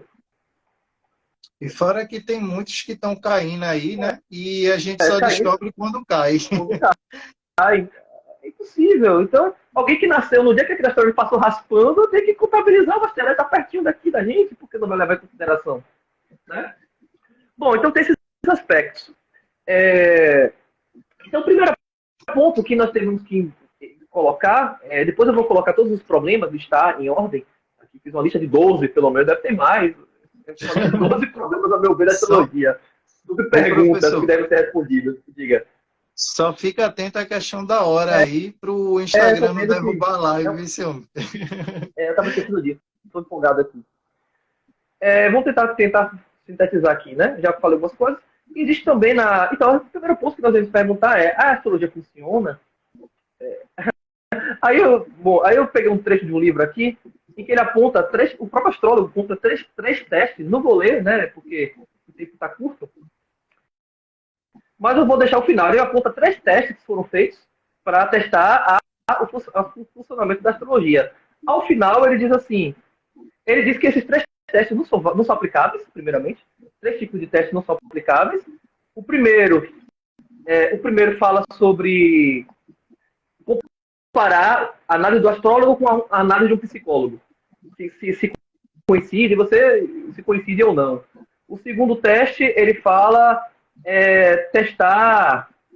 fazer aquele velho teste estatístico, né? Você pegar pessoas de câncer e aí pega uma população e vê quanto daquela população tem aquela característica de câncer, quanto a população aleatória. É uma amostragem aleatória. E eu tenho um outro teste aqui. Bom, ele diz que nenhum dos 3 são aplicáveis, porque astrólogos erram, porque tal coisa não sei o quê. Ele diz que não é possível. E lá para frente ele diz que a primeira coisa que deve ser feita no estudo, na questão do questionamento da astrologia é determinar se o fenômeno existe de verdade. Ou seja, se o fenômeno astrológico existe de verdade. Ora, os 3 testes que são possíveis de ser realizados com a astrologia para verificar a validade ou não, ele acabou de dizer que não funcionam. Ele disse que não funcionam, que não valem. Não é que não funcionam, que não corroboram, é que não são aplicáveis à astrologia. E aí depois disso, então vai ter que testar aqui como é que se funciona. Bom, você acabou de me proibir de testar para os testes e você está dizendo que então tem que dizer que funciona. Então temos que acreditar na sua palavra, astrólogo. Né? Eu digo que funciona, beleza. Eu tenho que acreditar nas suas palavras e os testes que são possíveis de ser feitos não funcionam. Você já disse que não funcionam e isso por que não funcionam. Então ele me proíbe de fazer teste e diz depois que o primeiro ponto que deve ser feito é ver se funciona. Então essa questão funciona. Bom, como cientista, eu tenho que ficar aberto à possibilidade. Né? Só que você mostrou você passou até o artigo aí, depois você vai colocar no link do YouTube, você vê que há várias pesquisas, justamente, há várias pesquisas, existe o efeito Forrest, um efeito chamado Forrest. Então, o que o Forrest fez? Ele pegou isso, ele fez, um psicólogo, ele pegou 32 de seus alunos, mandou preencher um certo mapa, ou um certo um questionário de personalidade, né? Se raiva com facilidade, você não sei o quê, e depois ele fez uma descrição. Aí a descrição ele diz, você tem uma necessidade de outras pessoas gostarem e admirarem você. E ainda assim, você tende a criticar a si mesmo. algumas vezes você tem sérias dúvidas sobre se você fez a decisão certa ou a coisa certa. Quem não tem? Ou seja, e aí todo mundo se identificou. Nota de 0 a 5, o pessoal deu 4,6, eu acho, a média. Foi 4,6, que aquilo, e ele deu o mesmo para todo mundo, por 32. Então há uma série de testes psicológicos desse sentido, e que há um reforço daquilo que você quer reforçar. E aquilo que não cabe bem, você acaba ignorando sem perceber que foi ignorado. Aquilo que não cabe. Aí você tem a necessidade de as pessoas gostarem de você, admirarem você. Poxa, aqui não tem isso em algum nível. Né? E outro ponto é que as características são geralmente positivas. As positivas são mais acentuadas do que as negativas. Porque a gente tende a ser autorreferente das questões positivas. Né? E nas negativas, já não são tanto assim, não. Chamado efeito Forer. Também chamado de efeito Barnum. Tá? Um outro experimento feito foi por Gal Kellan. Ele pegou o horóscopo, né, de um assassino que lutou na Segunda Guerra Mundial, etc. Assassino, e mandou fazer um mapa desse cara. Aí pegou esse mapa e distribuiu para 50 pessoas aleatoriamente, dizendo que era o mapa delas. E elas se identificaram. Boa parte das pessoas se identificaram com o mapa daquela pessoa. De um cara que lutou na Segunda Guerra Mundial e que era depois se tornou assassino, ou seja, uma pessoa. E as pessoas se identificaram. Então, uma série de experimentos nesse sentido, psicológicos, que evidenciam essa questão que é algo muito, muito demasiadamente subjetivo para levarmos em consideração. Teria outras coisas a falar, né, no aspecto religioso também, né, na questão da astrologia, que é como você falou, citou aí no início da citação bíblica, há também a citação do catecismo, também da Igreja Católica, condenando veementemente, né, de maneira bem objetiva, a recursos. Ele fala assim, no parágrafo 2115, 2116, todas as formas de adivinhação hão de ser rejeitadas. Recursos a Satanás, aos demônios, evocação dos mortos e outras práticas que erroneamente se supõem descobrir o futuro. A consulta aos horóscopos, a astrologia, a quiromancia e por aí segue. Né? Então há uma condenação também aqui veemente. Independentemente do caráter de funcionar ou não, há uma condenação da premonição, desse caráter de querer saber o futuro que só pertence a Deus. Você citou também a passagem que na Bíblia não diz, onde quando será o fim do mundo, e Jesus fala, quando pergunta ele quando será o fim do mundo, ele fala que só o Pai sabe, nem ele sabe. Ou seja, que não cabe a nós fazer esse tipo de pergunta. E agora, Senhor, que o Senhor vai restaurar o reino de Deus, né? Não cabe a nós, vamos cuidar da sua vida, né? Vamos cuidar da vida. Os discípulos esperavam a vinda de Cristo, e nós estamos esperando ainda. Né? Então não sabemos, não cabe a nós saber o futuro. Né? A gente tem que cuidar da nossa vida agora, e Deus quer isso, que confiemos nele, né? Na sua misericórdia, na sua graça, e que façamos a nossa parte aqui, nesse momento, no agora. Para finalizar, teria mais coisa a falar, mas por conta do tempo, vou apontar aqui alguns problemas dos quais alguns eu já apontei hoje. Né? Primeiro problema é a arbitrariedade na configuração das constelações. Bom, se você olhar para o céu, você vê muito de estrela salpicada.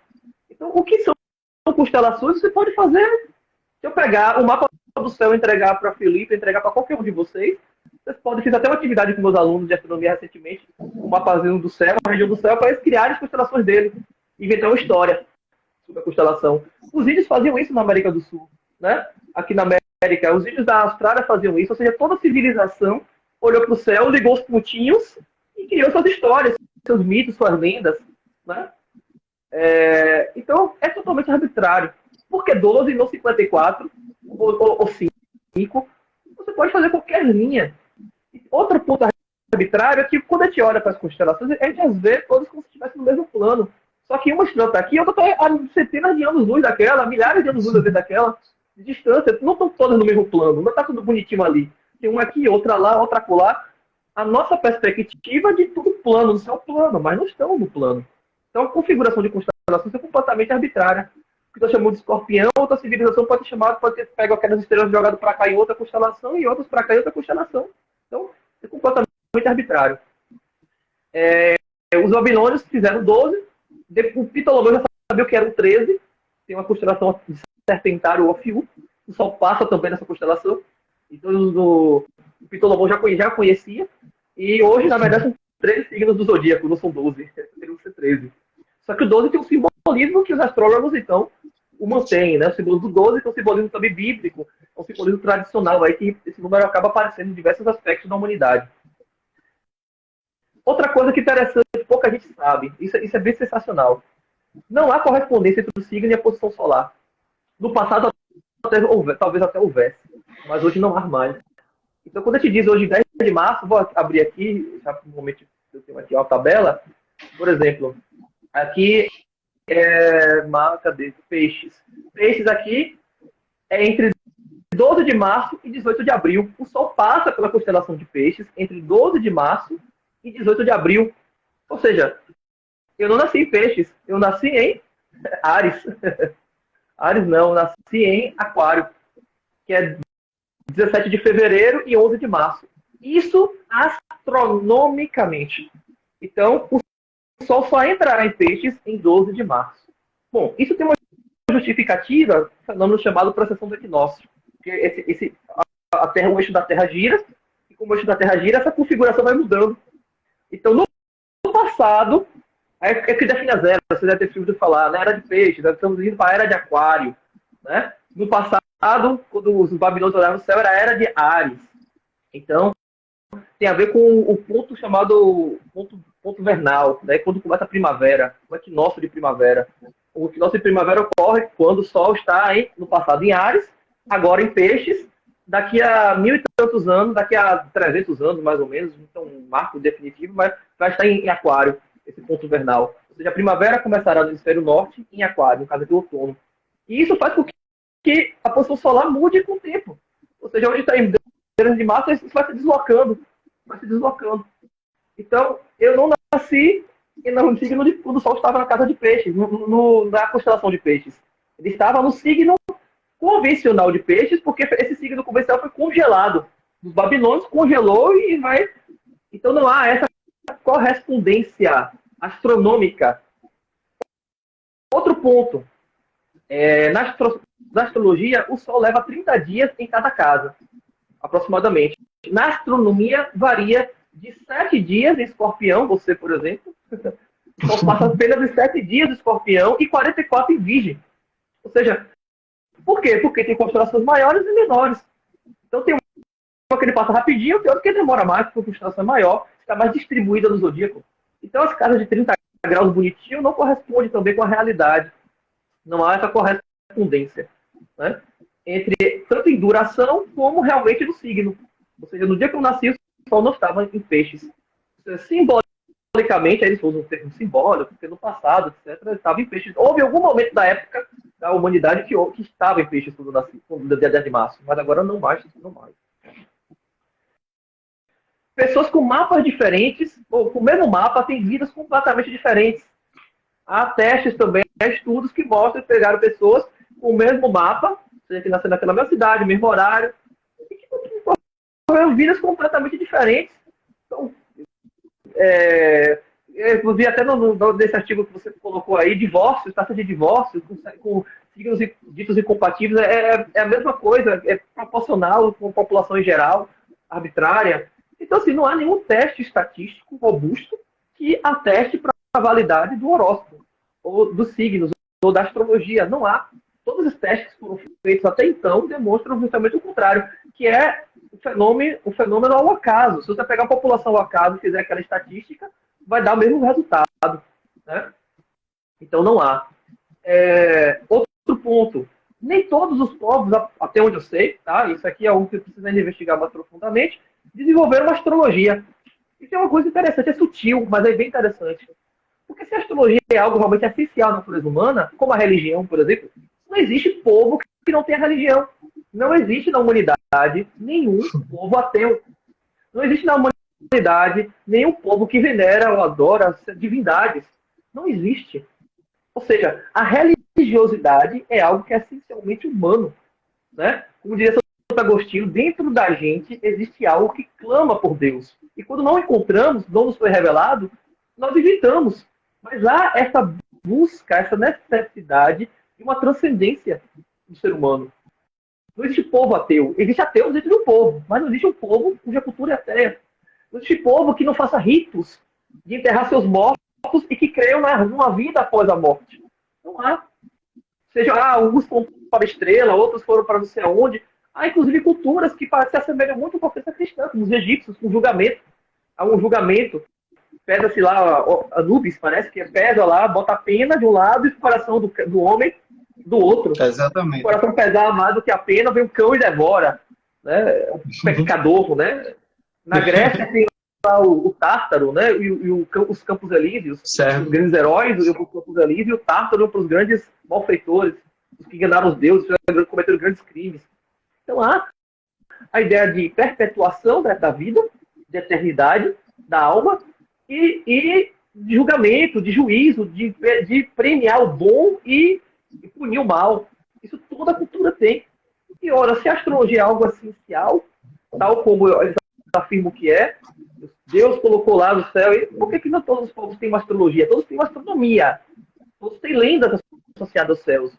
Mas, até onde eu sei, posso estar equivocado nisso, isso é algo que eu preciso ainda me aprofundar, até onde eu vi, nem todos os povos desenvolveram uma astrologia, ou seja, uma relação de influência. Que o Sol está ali, a estrela está ali, então a minha vida vai ser assim, então eu devo... Entendeu? Existe uma correspondência, como eu falei, astronômica, entre o Sol está ali e eu plantar milho. Eu pescar namorado, peixe, né? O baiacu, sei lá, qualquer peixe desses aí, no sentido de pescaria. Há uma correspondência, assim, por causa do ciclo da própria natureza. Mas não entre se eu devo casar ou não, se eu devo guerrear ou não, se eu devo invadir a tribo do adversário ou não, porque a lua está assim, o sol está assim. Não conheço. Nesse ponto, eu coloco aqui uma dúvida, mas até onde eu sei, não parece que há. Sim, outra coisa, o zodíaco, nosso zodíaco ocidental, né, dito nosso zodíaco, nasceu na Babilônia, foi para a Grécia, né, Egito, Grécia, está ali, e depois daí, com a cultura grega, como toda a cultura grega, se propagou para o mundo inteiro. Né? O mundo inteiro foi permeado pela cultura grega. Mas existe, por exemplo, existe o horóscopo chinês, o indiano, existem outros povos que têm também, eu disse nem todos, mas há outros povos que desenvolveram a astrologia. Então, será que o simbolismo é o mesmo? Se eu pegar um chinês para fazer meu mapa e pegar um ocidental para fazer meu mapa, vai dar as mesmas coisas? É outra pergunta. E a própria astrologia ocidental foi desenvolvida dentro de um simbolismo do hemisfério norte. Por exemplo, há um simbolismo em que o Sol, no ponto Áries, no ponto vernal, é o início da primavera. O início da primavera é o que? O início da vida. Então, esse ponto está associado ao hemisfério norte, a vida começa, né? Começa a florear, etc.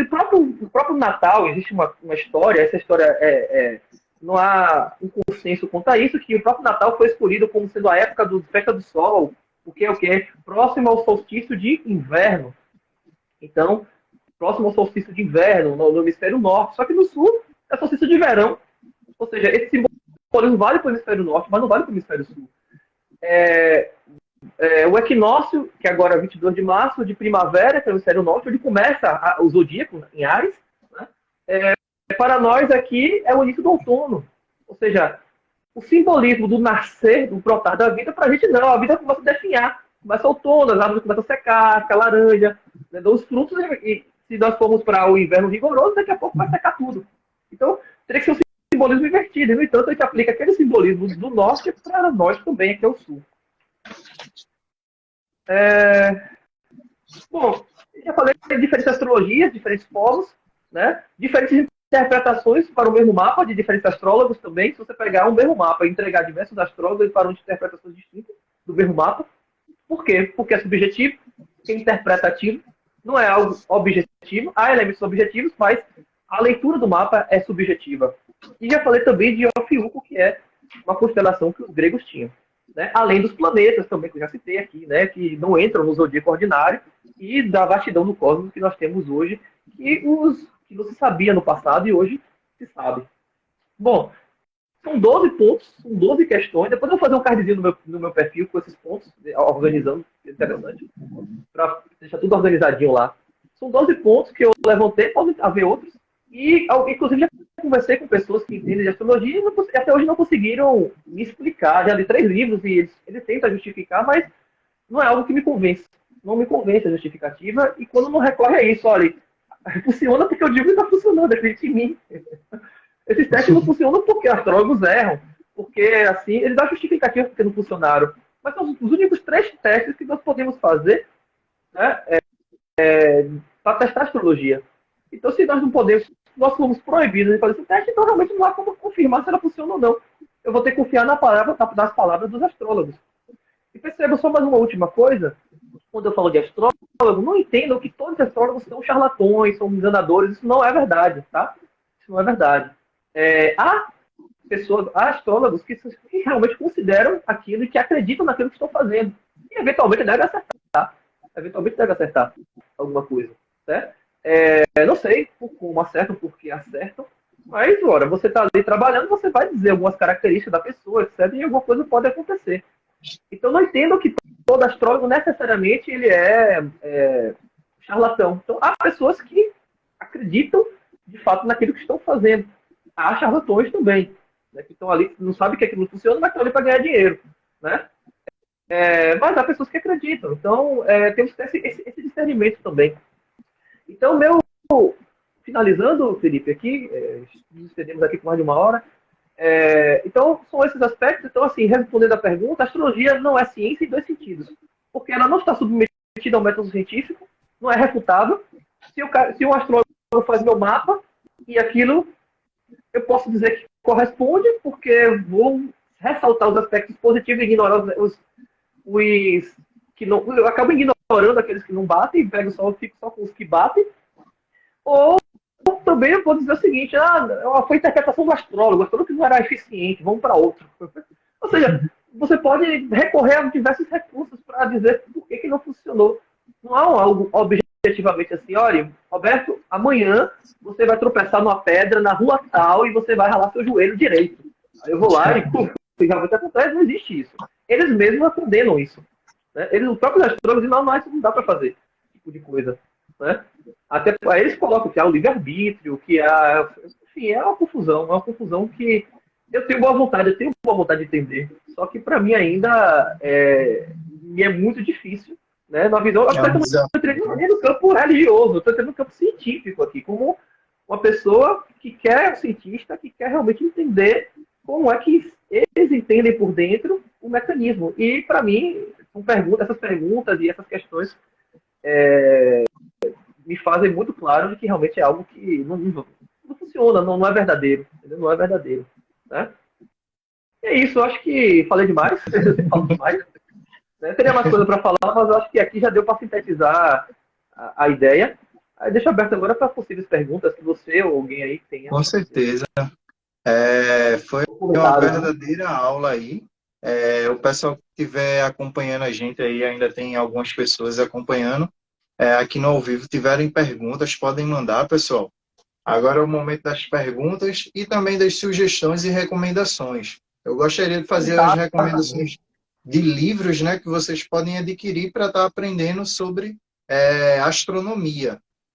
Esse livro aqui, ó, Céu Noturno, Introdução para Crianças, justamente vai tratar sobre astronomia. É um livro fininho, mas um livro bem didático, assim, bem introdutório para quem trabalha com crianças. Também. Quer sejam os pais, quer sejam professores, fica a dica aí desse livro. Pelo menos eu considero que ele seja aplicável a partir dos 4, 5 anos em diante, pessoal. Sim. 5 anos já, 4, 5 anos já dá. Meus filhos olham, eu tenho ele aqui. Eles gostam de olhar, ler para eles. Tem esse outro, Aprendendo a Ler o Céu, Pequeno Guia Prático para Astronomia Observacional. Você não conhece, professor? Conheço, eu também.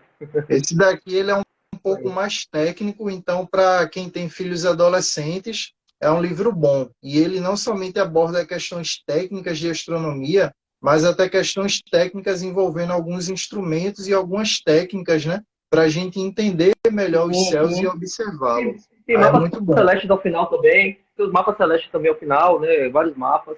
Tem várias atividades práticas, tem concepções teóricas também. Bem interessante, eu tenho esse também, bem legal. Sim. E esse daqui é do professor Adalto Lourenço, onde aborda sobre a questão da criação, da origem de todas as coisas, porque invariavelmente, quando a gente estuda astronomia, acaba envolvendo e estudando a questão de cosmologia, ou da origem de todas as coisas e o fim de todas as coisas também. Então é preciso a gente entender como tudo começou. E como o professor Roberto falou, né, da questão do cientificismo, o cientificismo basicamente é aquele posicionamento que muitos cientistas, muitos jornalistas e pessoas têm que a ciência pode explicar tudo. Aí o título do livro ó, é bem sugestivo. A ciência pode explicar tudo, do John Lennox. Não é John Lennox da banda dos Beatles, não, pessoal. É John Lennox, matemático e teólogo cristão.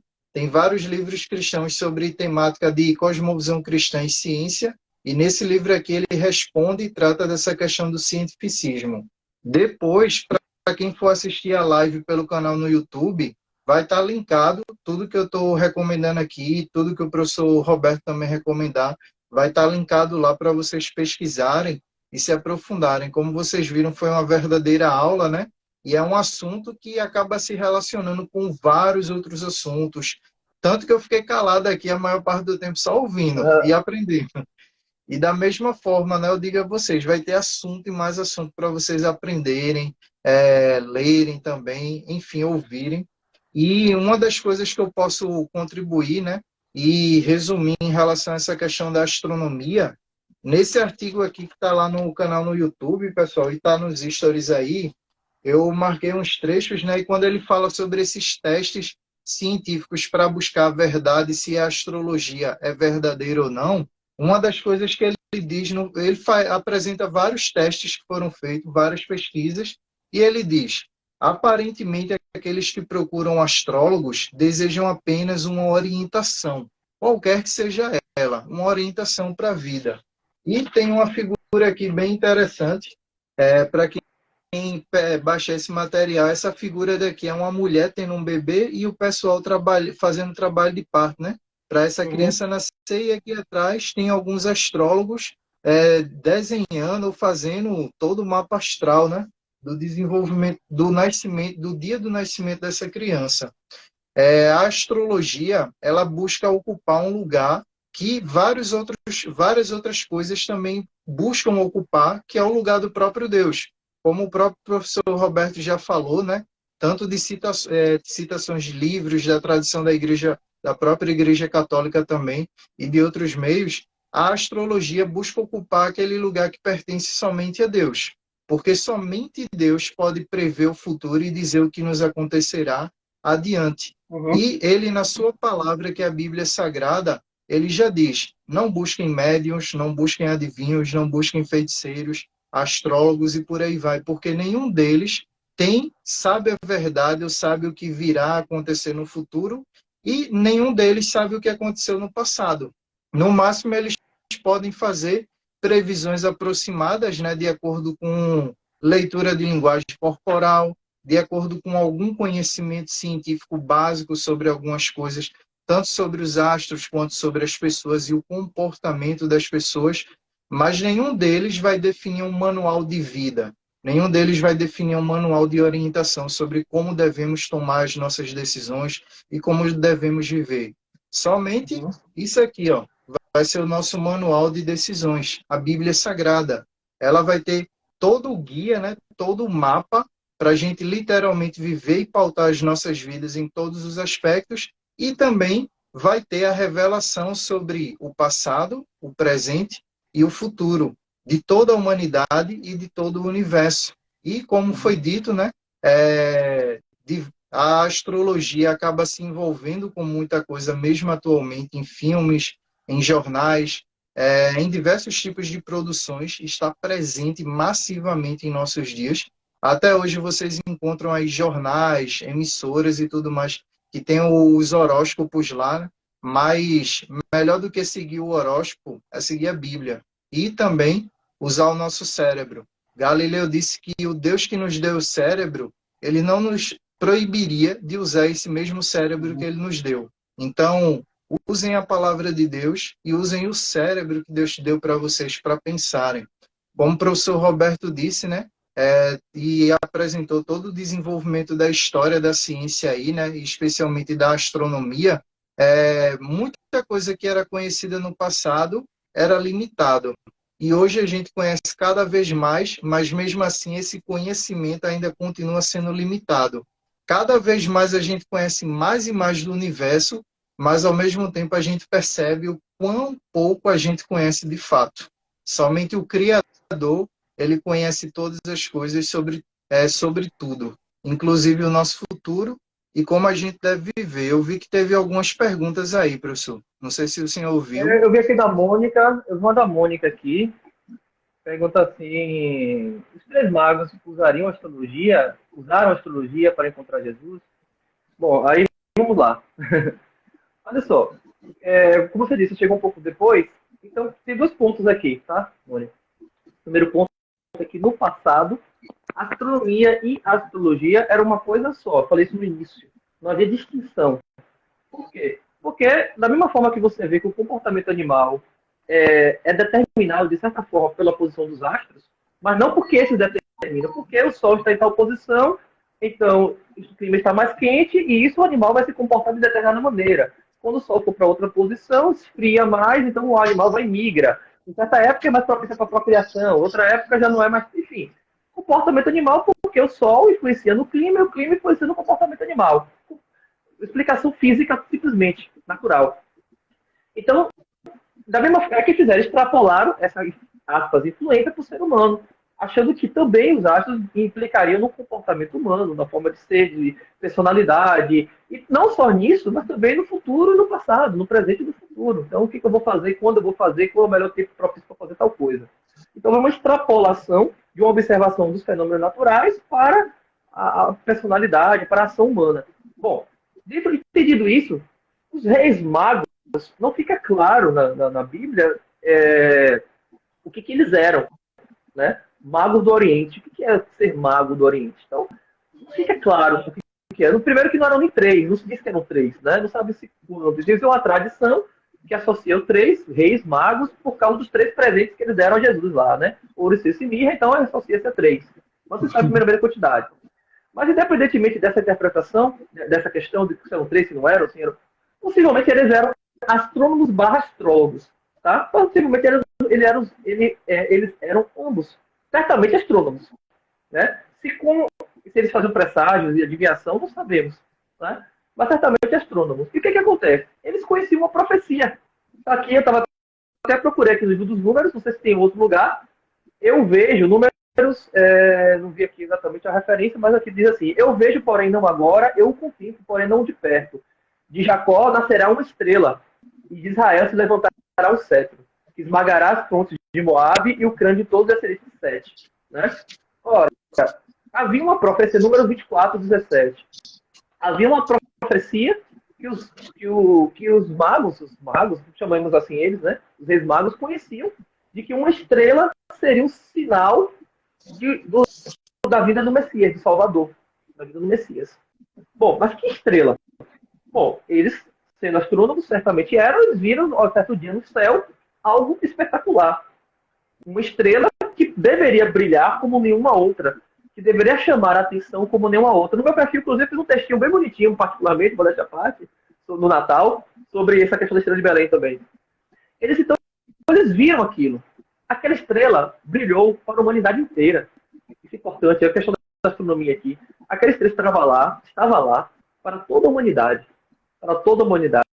Só esses três homens viram e conseguiram extrair dela um significado. Olha, essa estrela está diferente. Ela não é qualquer estrela. Ela é a estrela. Será que não é o anúncio? Não está referente? Eu estou conjecturando, isso não está escrito em lugar nenhum, mas estou conjecturando o que possivelmente passou na cabeça deles. Será que ela não seria o sinal que nós estamos tanto esperando depois das profecias?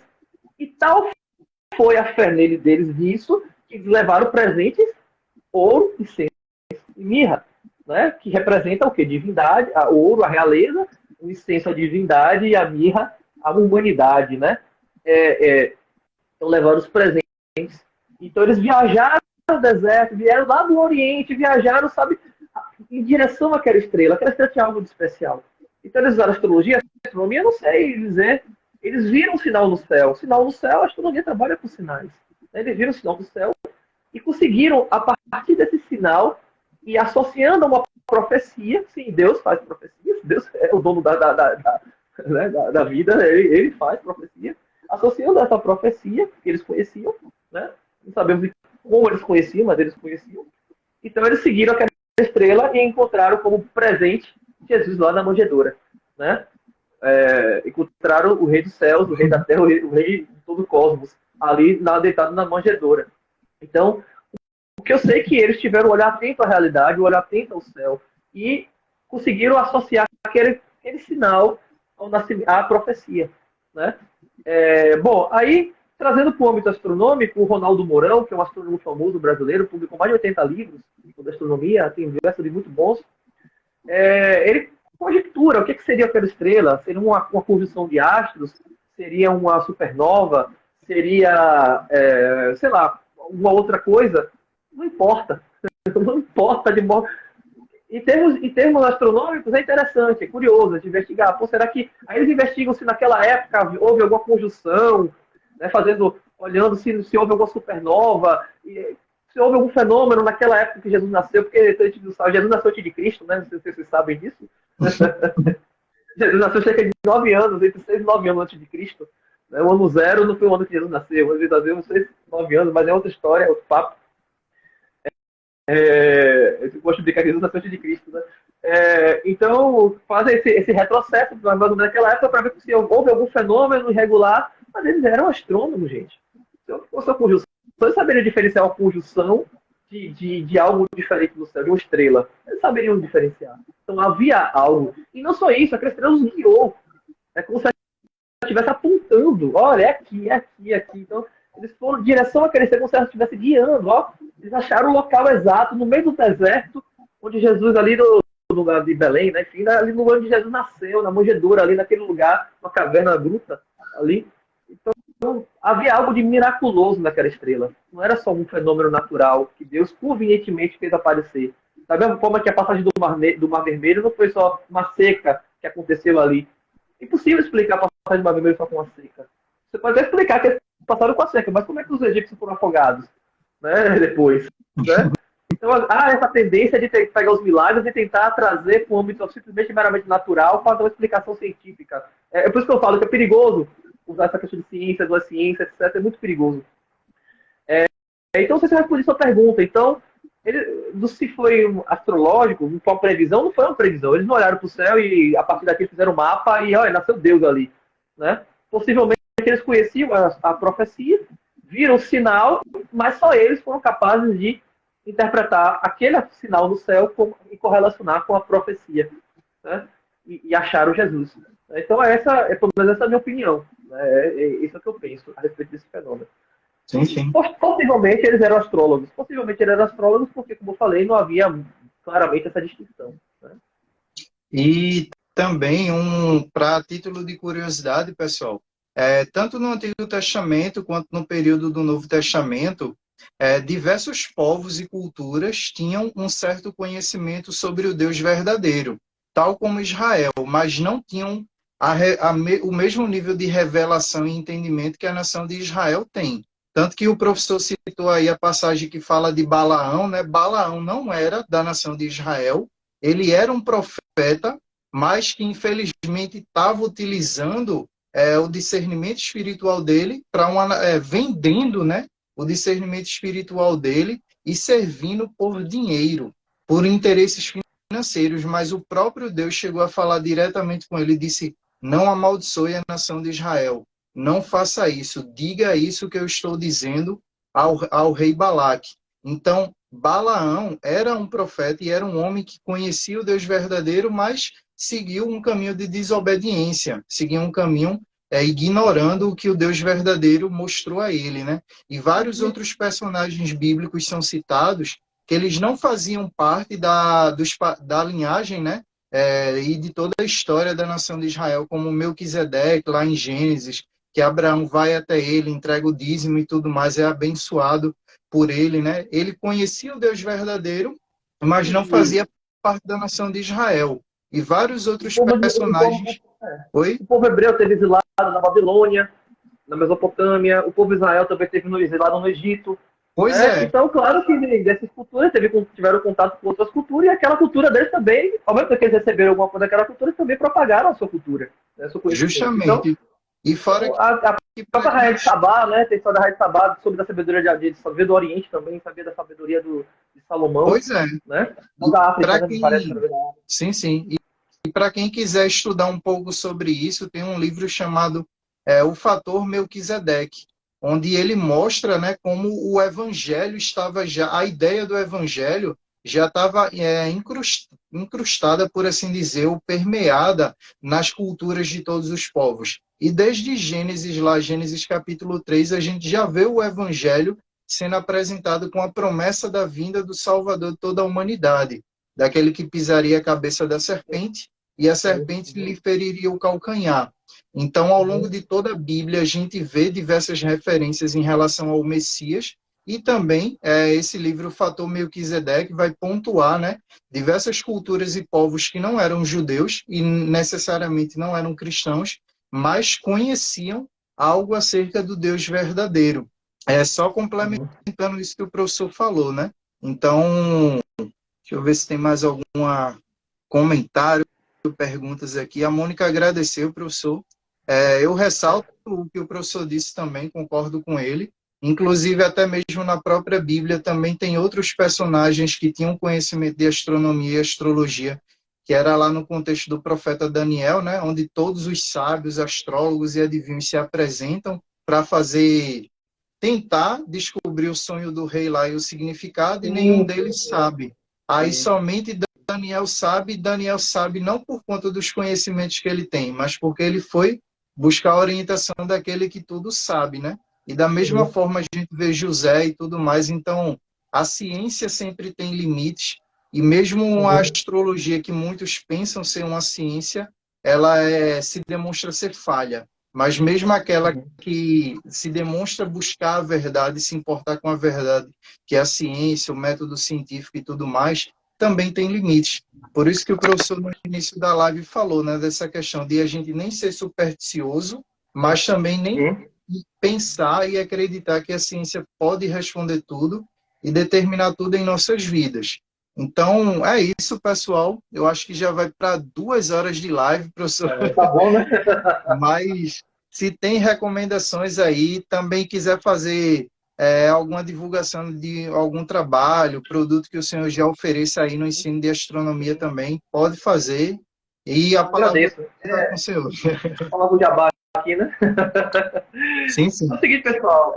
Próxima semana, provavelmente na quinta-feira, eu vou estar abrindo um carrinho, né, para um curso de astronomia. Eu estou chamando do curso de Astroclass, né, Astronomia Clássica na Prática. Então, nesse curso, eu vou fazer o quê? Vou ensinar de astronomia para quem não sabe nada ou quem sabe alguma coisa, né, sobre a evolução do Sol, leitura dos astros, leitura dos astros não é astrologia, não, tá? Esse livro que você precisa fazer, aprendendo a ler o céu, cuidado, não é astrologia, né? Ler o céu é enxergar os padrões, conhecer mesmo isso aí, né? Aprendendo a ler o céu. Dá a impressão que mas acho que é proposital, né? Então eu vou ensinar mesmo astronomia, já falar astronomia agora. Eu vou ensinar astronomia para quem não sabe básico, né? No meu perfil, eu vou fazer a divulgação direitinho, né, a partir dessa próxima semana. O público-alvo, assim, entre crianças a partir de 10 anos até 90 anos, então, ou até mais. Então, o público-alvo eu vou centrar nas crianças, mas quase qualquer adulto que também que queira aprender e tenha curiosidade sobre astronomia, será bem-vindo, tá? Será bem-vindo. Esse curso vai ser gravados com um encontro semanal ao vivo comigo, onde nós vamos fazer exercício, tirar dúvidas, responder a questões, enfim. Então, quem quiser, quem estiver interessado, me segue lá, que por esses dias eu vou começar a colocar as informações. Beleza, professor. Eu agradeço aí pela participação aqui nessa live, ter aceitado o convite, né? E novamente, para quem veio aqui pelo meu perfil, né, e está conhecendo agora o professor, vão lá no perfil dele. E para as famílias educadoras, o conteúdo dele é bastante didático, é bem fácil de entender, né, a astronomia.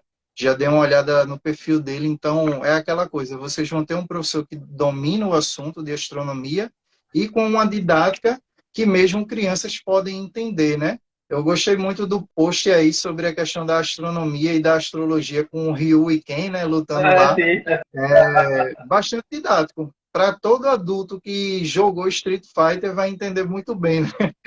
e vai Infelizmente, associar muito a gente bem. perdeu essa capacidade de olhar para o céu e observar o movimento da vida na Terra. Né? Eu citei no início da live sobre a questão de comprar um apartamento, né, do sol que batia e depois não batia, mas existem diversos aspectos relacionados ao céu que desenvolvem a nossa inteligência, a nossa percepção da realidade. Você viu, eu acabei de falar dos Reis Magos. Os Reis Magos estavam atentos, o fenômeno aconteceu e eles viram. Por quê? Porque eles olhavam para o céu. Né? Olhar para o céu também nos mostra que há uma ordem, que uma das certezas que nós temos é que o sol nascerá amanhã. Eu talvez não esteja aqui amanhã, mas o sol nascerá amanhã certamente, porque existe uma ordem. E se existe uma ordem, existe um ordenador. Né? Então, isso é uma das coisas que mais impressionam na ciência. Uma vez me perguntaram, você é físico e acredita em Deus? Eu falei, claro. Justamente, por enxergar que a natureza possui uma ordem, possui certas... Agora, nosso organismo está funcionando uma série de... Os anticorpos estão trabalhando, uma série de coisas estão fazendo digestão, o sangue está circulando, o coração está batendo, e você não está tomando consciência de nada disso, está tudo funcionando ali, tudo na perfeição, é muito belo, é muito perfeito para ser simplesmente obra do acaso. Então, o estudo de ciência nos conduz a isso. A contemplação, a filosofia, perguntas, né? A respeito do que são os povos, de onde veio, de onde viemos, para onde vamos, né? Então, é um assunto que me é muito caro e eu gosto bastante. Então, sejam bem-vindos, caso alguém tenha interesse aí. Qualquer coisa, pode me chamar no direct também, se quiser algum esclarecimento a mais, que a gente conversa também. Amém. Obrigado, que Deus o abençoe. Boa noite. E até as próximas lives também, que a astronomia sempre renderá novas conversas, né? E novos bate-papos também. Boa noite, pessoal. Que Deus os abençoe. E até a próxima live. Lembrando que amanhã tem live, pessoal, também. Até mais, professor. Boa noite. Obrigado, Felipe, mais uma vez, pelo convite. De nada.